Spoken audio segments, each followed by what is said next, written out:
Halo sahabat semua, selamat datang di channel ini. Pada kesempatan kali ini, kita akan menyaksikan sebuah kisah yang begitu menyentuh hati, berjudul Suami yang Kehilangan Penglihatan, namun tetap dikuatkan oleh kesetiaan istri tercinta. Sebelum kita mulai, jangan lupa untuk tekan tombol subscribe, like, dan tinggalkan komentar kalian di bawah. Jangan lupa juga aktifkan lonceng notifikasinya, agar setiap kali channel ini mengunggah cerita baru, kalian bisa langsung mendapatkan pemberitahuannya. Semoga yang menonton selalu diberikan kesehatan, umur panjang, dimudahkan rezekinya, serta dijauhkan dari segala kesusahan. Amin ya rabbal alamin. Mari kita mulai ceritanya. Hari itu langit mendung, awan kelabu menggantung berat di atas atap rumah sederhana milik Arman dan Sinta.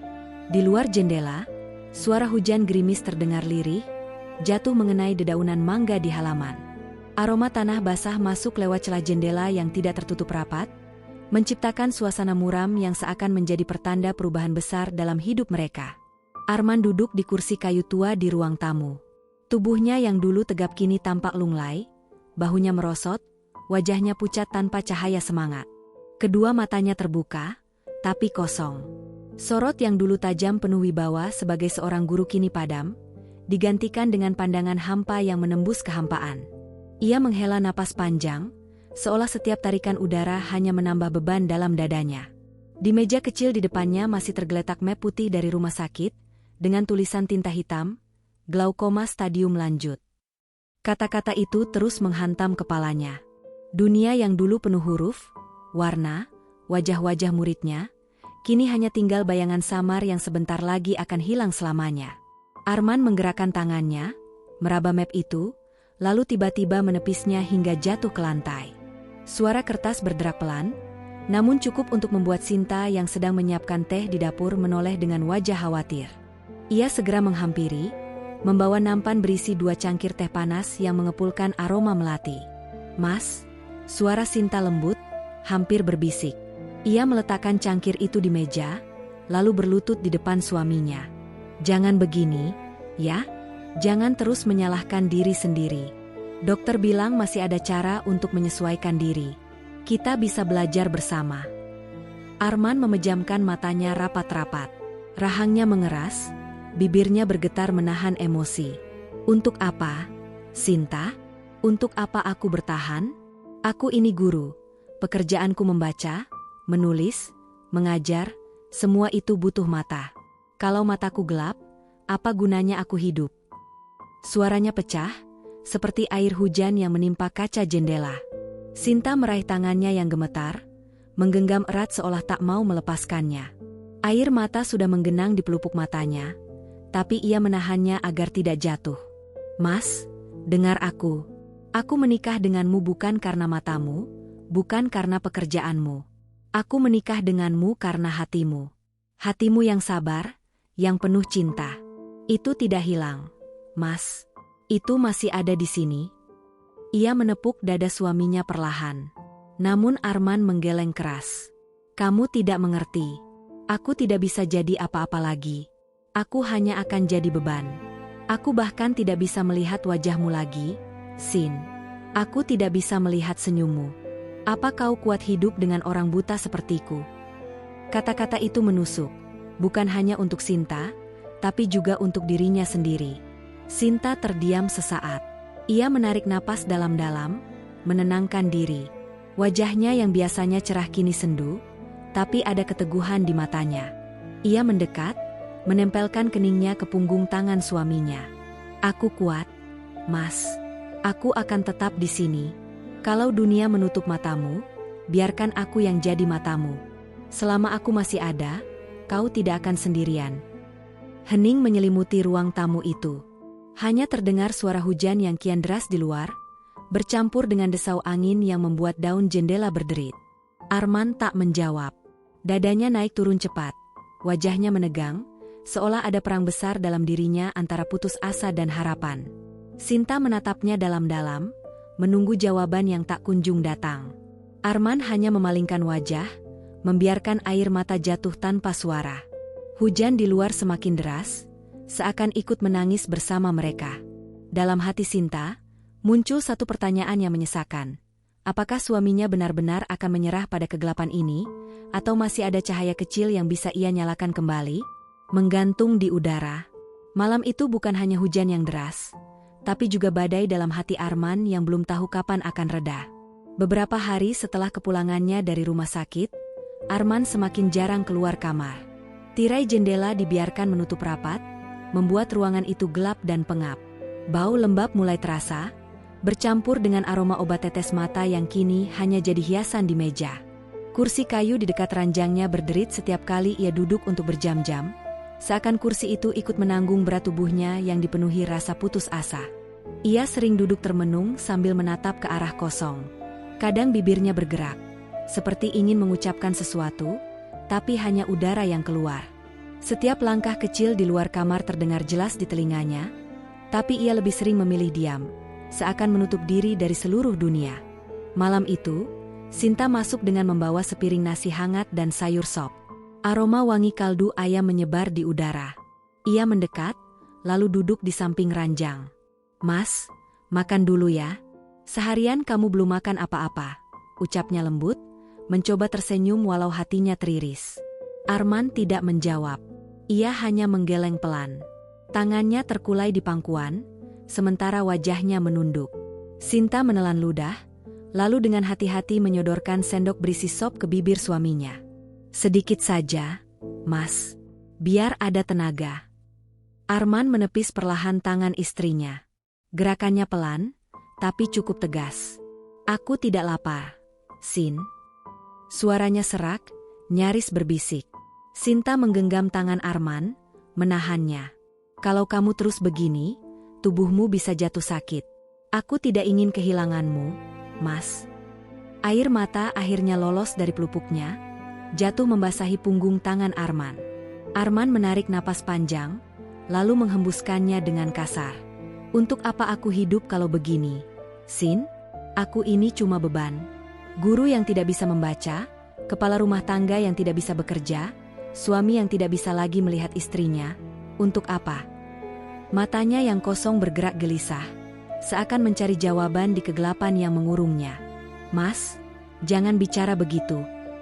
Suara Sinta gemetar. Ia berusaha menahan tangis, tapi matanya semakin basah. "Aku tidak pernah merasa terbebani. Aku hanya ingin kamu tetap ada. Kita bisa belajar, Mas. Kita bisa cari jalan bersama." Arman menoleh perlahan ke arah suara istrinya. Wajahnya berkerut, keningnya menegang. "Kamu bilang begitu karena kamu kasihan. Tapi sampai kapan? Sampai kapan kamu mau merawat orang buta seperti aku? Cepat atau lambat kamu akan lelah, Sin. Kamu akan bosan. Dan saat itu tiba, aku sudah tidak punya apa-apa lagi." Sinta terperanjat mendengar kalimat itu. Dadanya terasa sesak, seperti ditusuk ribuan jarum. Ia ingin berteriak, ingin mengatakan bahwa cintanya tidak akan pernah habis. Tapi lidahnya keluh, tak mampu bergerak. Keheningan menelan ruangan itu. Hanya terdengar suara jam dinding berdetak perlahan, seperti mengukur sisa kesabaran yang terus menipis. Arman menutup wajahnya dengan kedua tangan, bahunya berguncang menahan tangis. Sinta hanya bisa menatapnya, hatinya tercabik, bertanya-tanya dalam diam. Bagaimana ia bisa menyalakan kembali cahaya dalam hati suaminya yang kini hampir padam sepenuhnya? Menggantung. Malam itu, bukan hanya lampu kamar yang redup, tapi juga harapan yang kian meredup dalam hati seorang pria yang terjebak dalam bayangan keputusasaan. Pagi itu, cahaya matahari menyelinap lewat celah tirai kamar, jatuh ke lantai kayu yang sudah mulai kusam. Sinta membuka jendela perlahan, membiarkan udara segar bercampur aroma basah dedaunan masuk ke dalam kamar. Burung gereja berkicau di ranting mangga, suara riuh rendah anak-anak sekolah terdengar samar dari kejauhan. Semua itu adalah hal-hal sederhana yang biasanya Arman nikmati, tapi kini ia hanya bisa mendengarkan tanpa bisa melihat. Sinta duduk di samping ranjang, memperhatikan suaminya yang masih terbaring dengan wajah letih. Rambut Arman berantakan, matanya terpejam, meski ia tidak benar-benar tidur. Sinta tahu, setiap malam Arman hanya berpura-pura tidur, padahal pikirannya dipenuhi kegelisahan yang tak pernah reda. "Mas," panggil Sinta pelan sambil menyentuh punggung tangannya. "Mau aku bacakan berita pagi ini?" Arman membuka matanya yang kosong, lalu menoleh perlahan ke arah suara istrinya. Ia terdiam sejenak, lalu mengangguk kecil.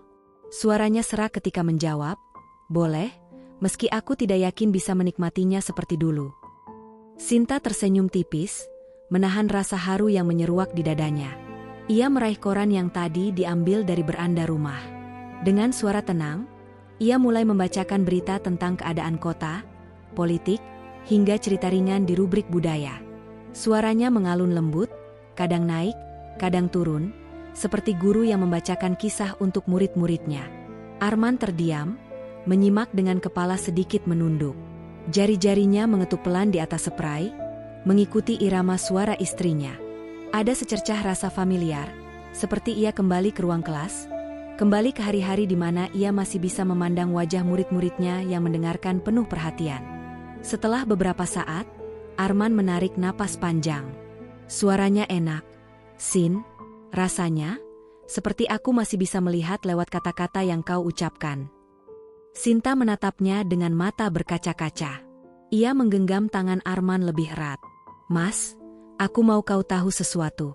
Kau mungkin tidak bisa melihat lagi dengan mata ini, tapi aku akan selalu ada di sampingmu. Aku akan bacakan semua yang ingin kau dengar. Aku akan tunjukkan jalan kalau kau tersesat. Aku akan jadi matamu." Arman terdiam lama.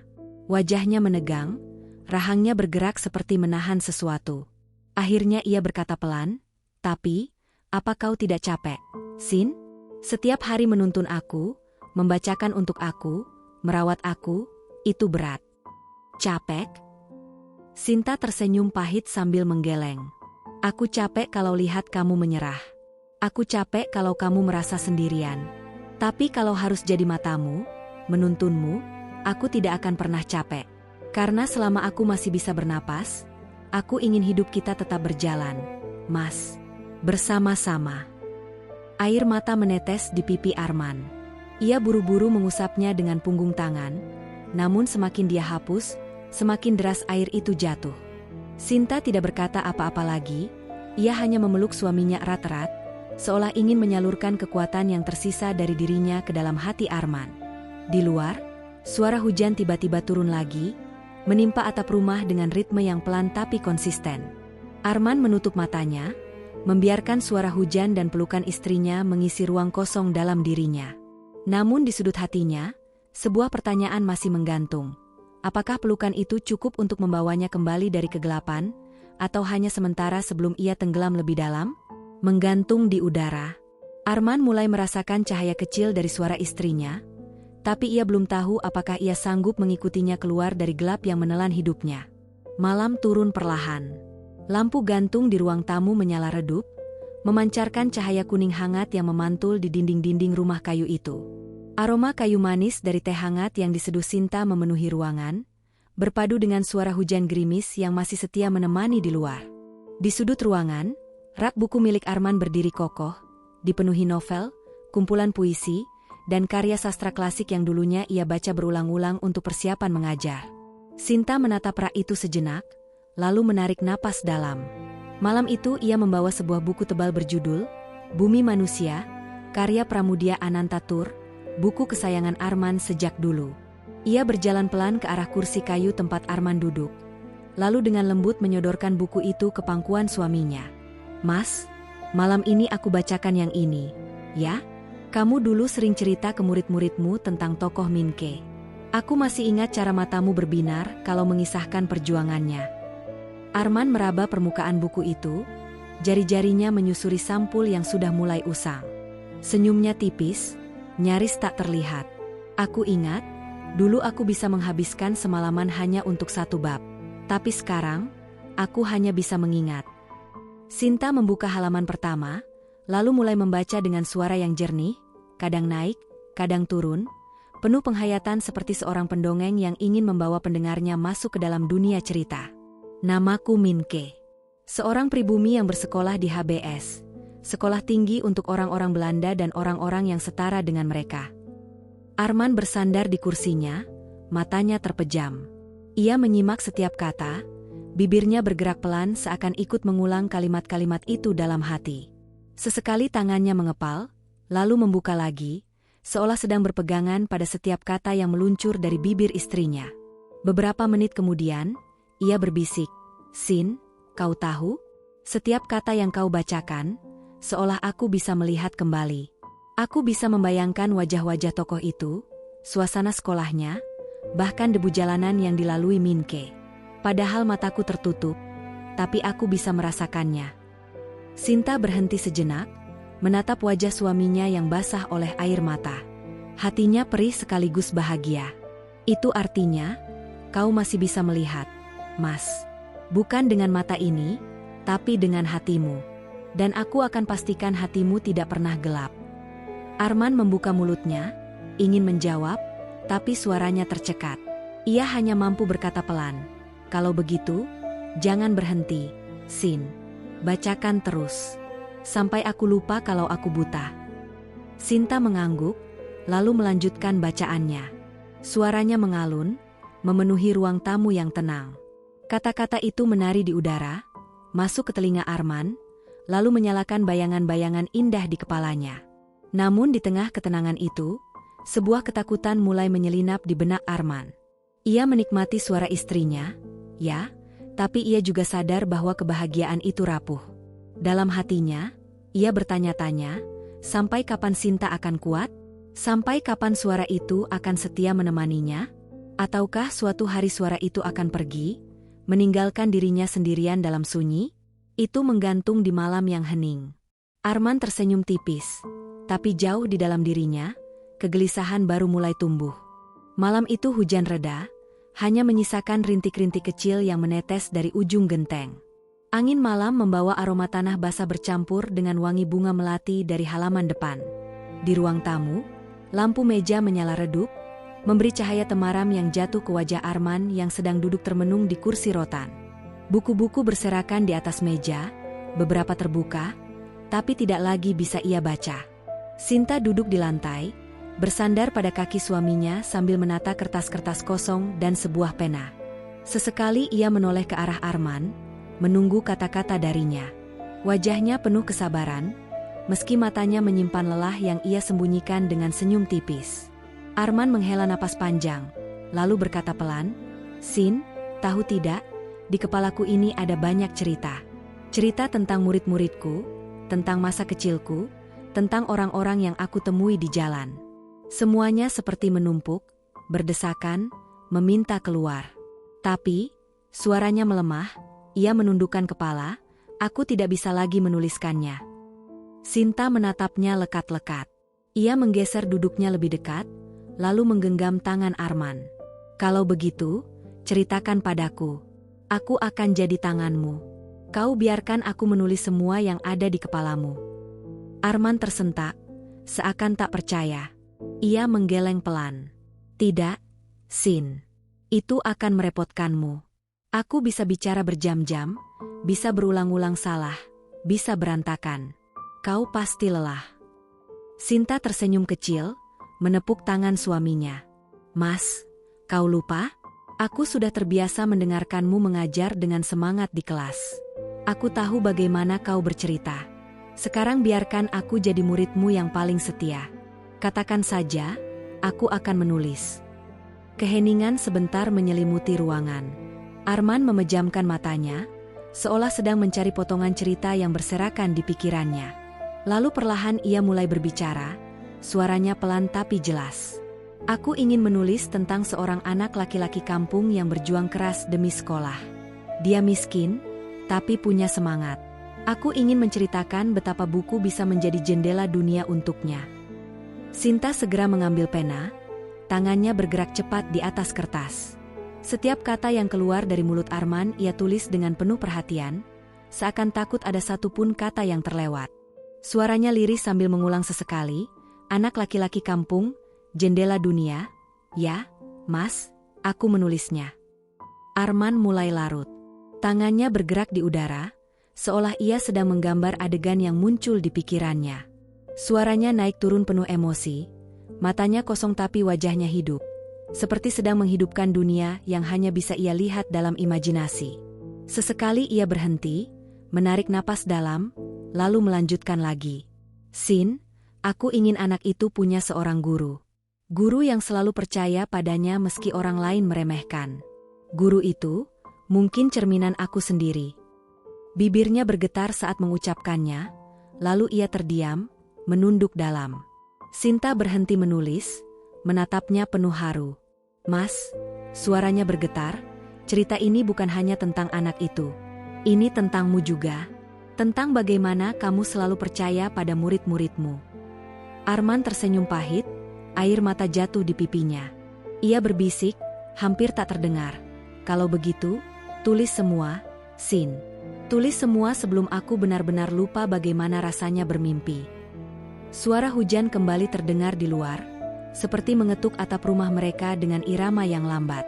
Sinta menunduk, menulis dengan air mata menetes di kertas.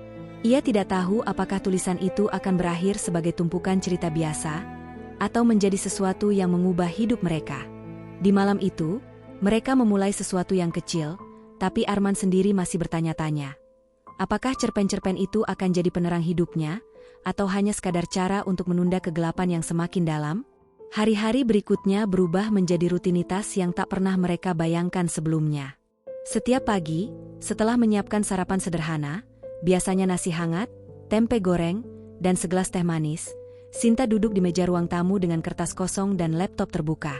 Di seberangnya, Arman duduk tenang, matanya kosong namun wajahnya lebih hidup dibanding beberapa minggu lalu.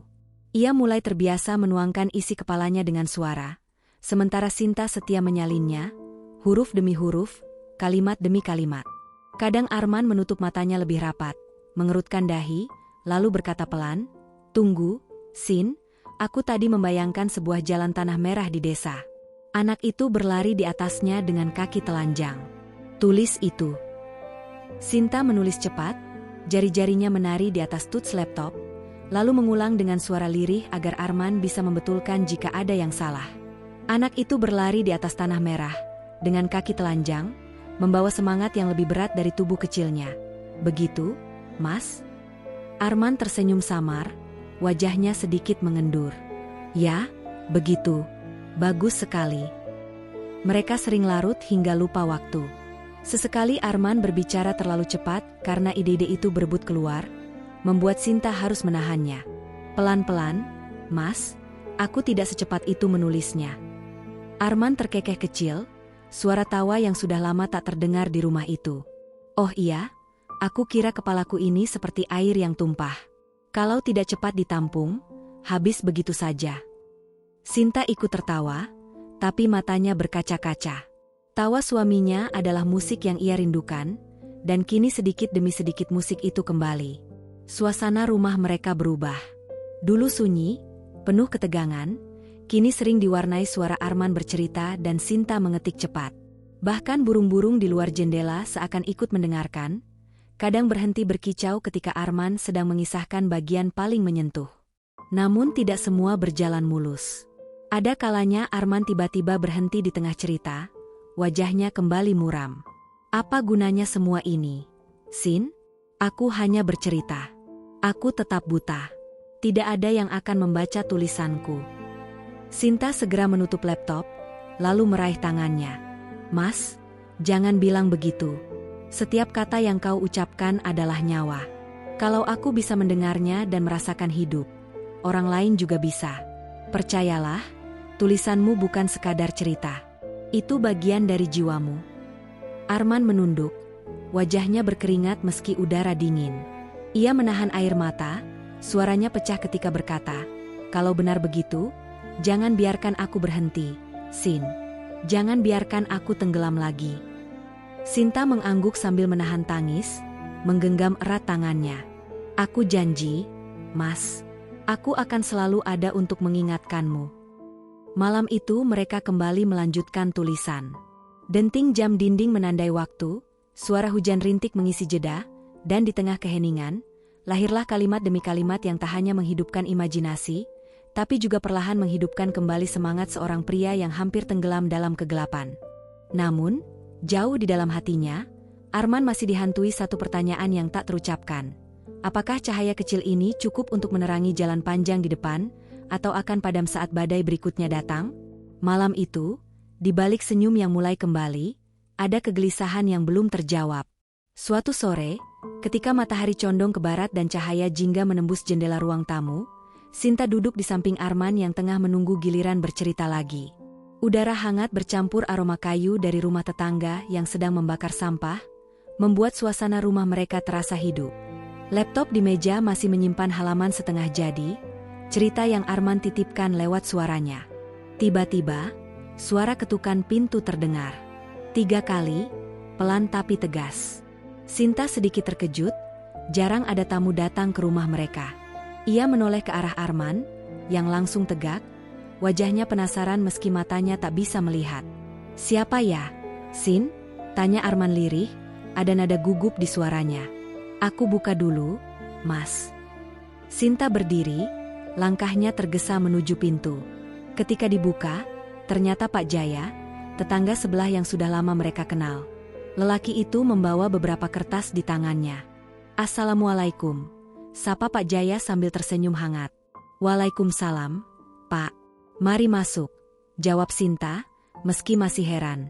Arman ikut menyapa, suaranya agak bergetar. "Pak Jaya, ada apa ya, Pak?" Pak Jaya duduk di kursi rotan yang sudah agak goyah, lalu menaruh kertas itu di meja.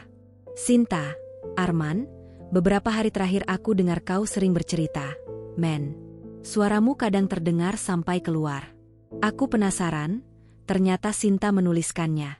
Aku sudah baca beberapa lembar yang dicetak Sinta tempo hari."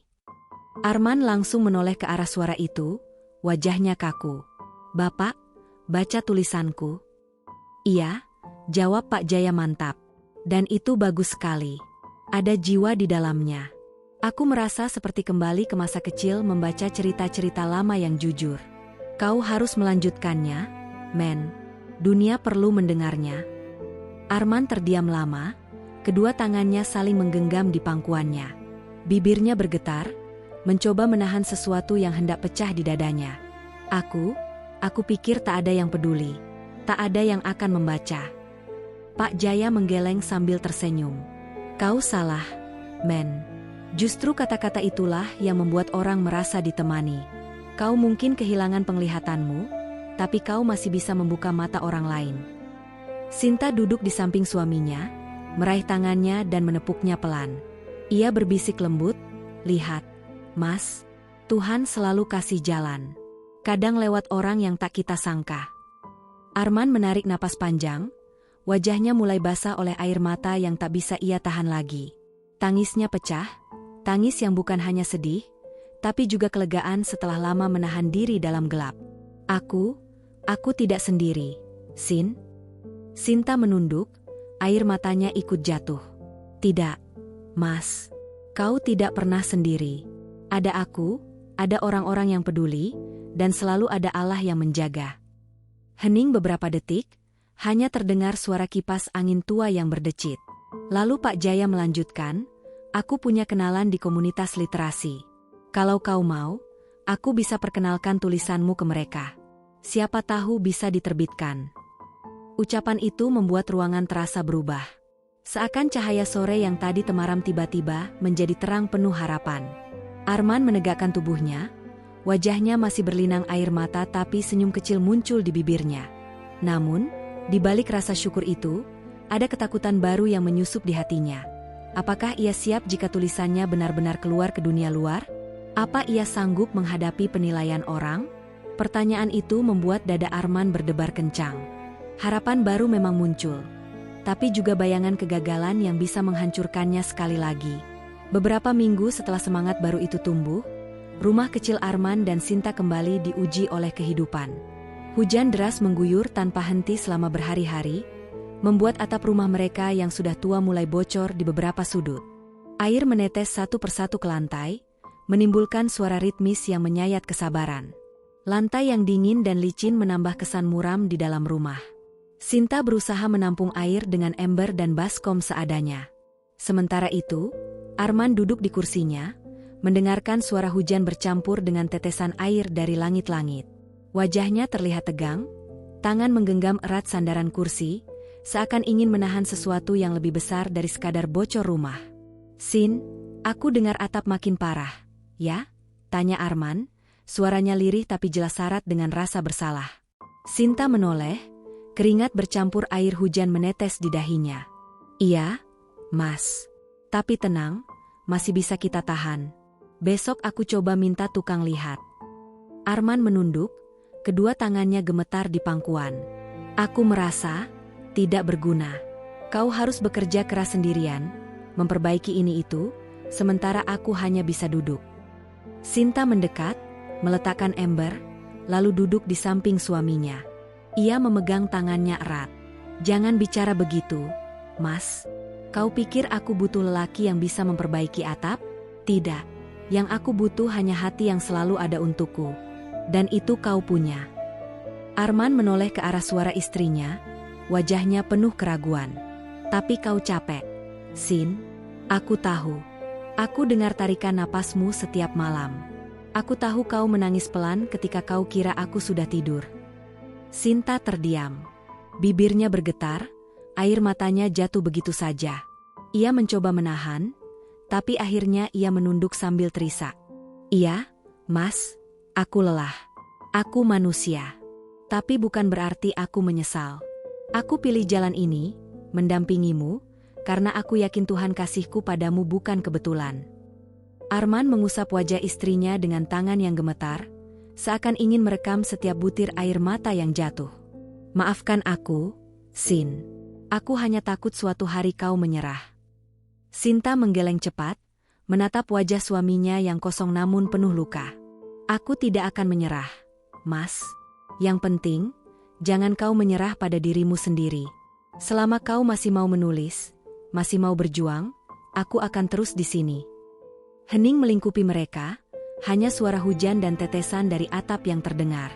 Namun tiba-tiba, suara keras mengagetkan keduanya. Atap bagian ruang dapur runtuh sebagian, kayu patah menimbulkan dentuman yang membuat Sinta terlonjak kaget. Arman berdiri dengan panik, meski matanya tak bisa melihat. Sin, itu apa? Kau tidak apa-apa. Sinta segera berlari ke dapur, jantungnya berdebar kencang. Air hujan mulai masuk deras dari celah atap yang jebol, membuat lantai becek. Ia menatap kerusakan itu dengan wajah pucat. Mas, suaranya bergetar ketika kembali ke ruang tamu. Atap dapur kita jebol. Arman terdiam, tubuhnya goyah, dan jantungnya terasa dihimpit rasa takut serta putus asa. Untuk pertama kalinya, ia merasa mereka mungkin tidak sanggup lagi menghadapi badai kehidupan berikutnya. Keesokan harinya, langit masih mendung. Embun menempel di dedaunan, dan aroma tanah basah masih terasa pekat. Rumah Arman dan Sinta kini semakin terasa sesak oleh suara tetesan air dari dapur yang jebol semalam. Ember-ember penuh, lantai becek, dan udara lembab menambah tekanan suasana. Namun, di balik semua itu, ada cahaya kecil yang mulai muncul. Sinta pulang lebih awal dari pekerjaannya sebagai penjahit. Di tangannya ada sebuah kertas tipis yang digenggam hati-hati. Senyumnya samar, matanya berkaca-kaca. Ia masuk rumah, melepas sandal yang basah, dan berjalan pelan menghampiri Arman yang sedang meraba-raba meja, mencoba menemukan bukunya. Mas, suara Sinta lirih, seolah takut merusak suasana. Arman menoleh ke arah sumber suara, wajahnya kusut. Ya, Sin, kau pulang cepat. Kenapa? Apa ada masalah? Sinta menggeleng pelan, lalu duduk di samping suaminya. Tangannya gemetar ketika ia menyodorkan kertas itu ke genggaman Arman. Aku tadi ke percetakan kecil di dekat pasar. Mereka setuju untuk mencoba mencetak beberapa cerita pendekmu yang aku kumpulkan. Arman terdiam. Jari-jarinya meraba permukaan kertas itu, seakan mencoba membaca dengan sentuhan. Bibirnya bergetar. Maksudmu, tulisan-tulisanku, yang aku karang di malam-malam sepi itu? Sinta tersenyum meski air matanya menetes. Iya, Mas. Aku kumpulkan. Aku serahkan ke pemilik percetakan. Dia bilang, ada harapan untuk diterbitkan. Tidak banyak, hanya beberapa eksemplar. Tapi itu awal, Mas. Arman menutup wajah dengan kedua tangannya. Tubuhnya bergetar hebat, antara terisak dan tak percaya. Aku bahkan tak yakin tulisanku pantas dibaca orang lain.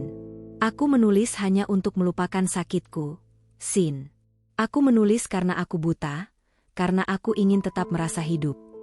Sinta memegang pundaknya erat, menatap wajah suaminya yang tenggelam dalam emosi. Justru karena itu, Mas, tulisanmu jujur, tulisanmu penuh rasa. Orang butuh membaca kisah nyata, bukan sekadar cerita manis. Tulisanmu bisa jadi cahaya untuk orang lain yang sedang gelap. Sama seperti kau jadi cahaya untukku. Arman perlahan menurunkan tangannya, wajahnya basah oleh air mata.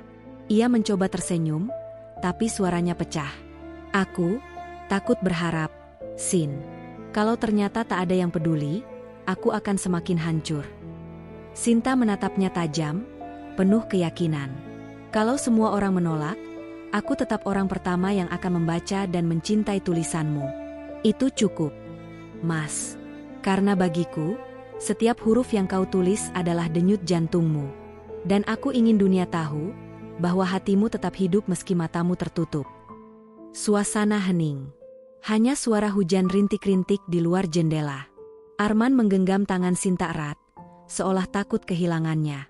Sin, bagaimana jika tulisan ini benar-benar sampai ke tangan orang-orang? Bagaimana jika dunia tahu aku ada? Sinta tersenyum samar, menyeka air matanya. Maka mereka akan tahu, Mas. Mereka akan tahu bahwa dalam gelap, masih ada cahaya. Dan cahaya itu datang darimu. Arman menunduk, dadanya bergetar. Untuk pertama kalinya setelah sekian lama, ia merasa secercah harapan muncul. Namun, di balik rasa haru itu, terselip ketakutan baru, ketakutan akan kegagalan yang bisa menghancurkan semua keberanian yang baru saja tumbuh. Ia menatap kosong ke depan, lalu bergumam lirih, hampir seperti berdoa. Kalau ini benar-benar berhasil, hidup kita bisa berubah. Tapi kalau gagal... Arman tidak melanjutkan kalimatnya. Sinta terdiam, menatap wajah suaminya dengan cemas, seakan menunggu apakah langkah kecil ini akan jadi penyelamat atau justru menambah luka baru dalam hidup mereka. Beberapa minggu kemudian, pagi di rumah kecil itu terasa berbeda. Matahari menembus jendela bambu yang rapuh, menebarkan cahaya hangat ke lantai kayu yang retak. Burung-burung berkicau di ranting pohon mangga belakang rumah, seakan memberi kabar gembira. Udara segar bercampur dengan aroma nasi hangat yang baru saja dimasak Sinta. Hari itu, bukan hanya sekadar hari biasa, ada sesuatu yang lebih. Arman duduk di kursi tua dekat jendela. Tangan kasarnya meraba-raba meja, mencari secari kertas yang beberapa hari terakhir selalu ia sentuh dengan rasa tidak percaya. Itu adalah bukti kecil bahwa dunia luar kini mengenal namanya. Beberapa eksemplar buku tipis, hasil cetakan sederhana, sudah sampai di rumah. Judulnya ditulis dengan huruf tebal di sampul, cahaya di balik gelap kumpulan cerita Arman. Ketika jemarinya menyentuh buku itu, Arman menghela napas panjang. Aku benar-benar tak menyangka, Sin. Namaku tercetak di sini. Padahal aku sudah hampir menyerah dengan hidup. Sinta duduk di sampingnya, matanya berbinar walau wajahnya tampak lelah karena begadang. Mas, aku bilang apa? Tulisanmu layak dibaca.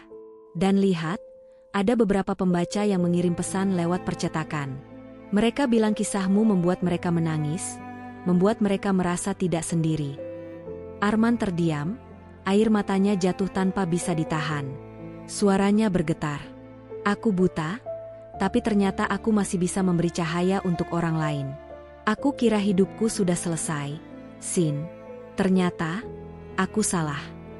Sinta menggenggam tangannya erat, menatap wajah suaminya yang basah oleh air mata. Mas, aku bangga padamu. Aku selalu percaya. Bahkan saat kau sudah berhenti percaya pada dirimu sendiri. Tuhan tidak pernah meninggalkan kita, Mas. Semua penderitaan ini ternyata punya tujuan. Hening beberapa detik. Hanya suara dedaunan digoyang angin yang terdengar dari luar. Arman menoleh ke arah Sinta meski matanya kosong. Senyum tipis muncul di wajahnya. Sin, aku berjanji. Mulai sekarang, aku tidak akan lagi membiarkan rasa putus asa menguasai. Aku akan terus menulis, aku akan terus hidup. Untukmu, untuk kita. Sinta menunduk, menahan tangis haru. Ia menempelkan keningnya ke tangan Arman. Dan aku akan selalu di sampingmu, Mas. Menjadi matamu, menjadi telingamu, menjadi apapun yang kau butuhkan. Kita tidak sempurna, tapi kita lengkap. Matahari semakin tinggi, menyinari rumah tua itu dengan hangat. Cahaya pagi menari di dinding bambu, seakan ikut merayakan kebangkitan semangat di dalam rumah sederhana itu. Arman tersenyum, hatinya terasa ringan untuk pertama kalinya setelah bertahun-tahun. Di luar, suara anak-anak kecil tetangga mereka terdengar berlarian sambil tertawa. Kehidupan tetap berjalan. Namun di dalam rumah kecil itu, kehidupan baru sedang lahir. Kehidupan yang berawal dari kegelapan, tapi kini dipenuhi cahaya. Arman menggenggam buku tipisnya dengan erat, lalu berkata dengan suara tegas, "Aku mungkin tidak bisa melihat dunia, Sin. Tapi aku ingin dunia melihatku." Sinta menatapnya penuh cinta, lalu mengangguk. "Dan sekarang, Mas, dunia memang sedang melihatmu." Mereka saling berpelukan, diiringi suara angin yang masuk lewat celah jendela, membawa kesejukan yang menenangkan. Semua penderitaan, semua air mata, kini berubah menjadi kekuatan. Arman mungkin buta, tapi hatinya akhirnya bisa melihat bahwa cinta dan harapan selalu bisa menyalakan cahaya, bahkan di kegelapan yang paling pekat. Terima kasih sudah menonton cerita ini hingga akhir. Semoga kisah sederhana ini bisa menjadi pelajaran untuk kita semua, bahwa cinta sejati bukan hanya soal kebahagiaan, tapi juga tentang kesetiaan di saat sulit. Jangan lupa untuk like, share, dan tinggalkan komentar kalian tentang cerita ini. Tekan juga tombol subscribe dan aktifkan loncengnya, supaya tidak ketinggalan cerita-cerita penuh makna berikutnya. Sampai jumpa di cerita selanjutnya. Semoga kalian semua selalu dalam lindungan Allah, dimudahkan rezekinya, dan dilimpahkan kebahagiaan dalam keluarga. Wassalamualaikum warahmatullahi wabarakatuh.